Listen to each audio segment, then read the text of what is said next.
এই বাংলাদেশে কি কথা বলতে কোনো আর ভয় লাগে? প্রশ্ন করতে কোনো ভয় লাগে? আমরা কি এখন ক্ষমতাকে প্রশ্ন করতে পারি? আমরা কি এখন জনতা ক্ষমতাবান হয়েছে কিনা? আমাদের দেশে আমাদের একসাথে পরবর্তী বাংলাদেশটা বিনির্মাণ করতে হবে। পরবর্তী বাংলাদেশটা আমাদেরকে অবশ্যই জবাবদিহিতামূলক বাংলাদেশ গড়ে তুলতে হবে।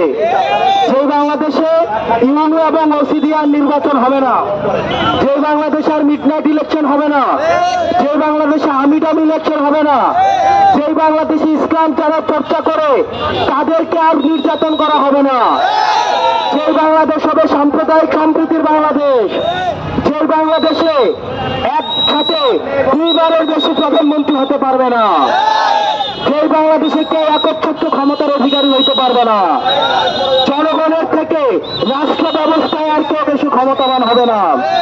প্রিয় চট্টগ্রামবাসী, এই বাংলাদেশ বিনির্মাণে আমরা আপনাদের সহযোগিতা চাই। আমরা যদি কোনো ভুল করি আপনারা আমাদের ওই ভুল সংশোধন করে দিবেন।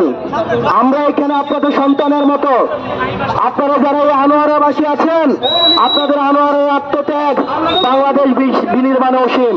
কর্মসংস্থানে আনোয়ারা অনেক বছর ধরে কাজ করে যাচ্ছে। আমরা কথা দিতে চাই এনসিপির নেতৃত্বে পরবর্তীতে আমরা একটা বৈষম্যহীন বাংলাদেশ আমরা গড়ে তুলব, যেই বাংলাদেশে জনতাই হবে ক্ষমতার উৎস।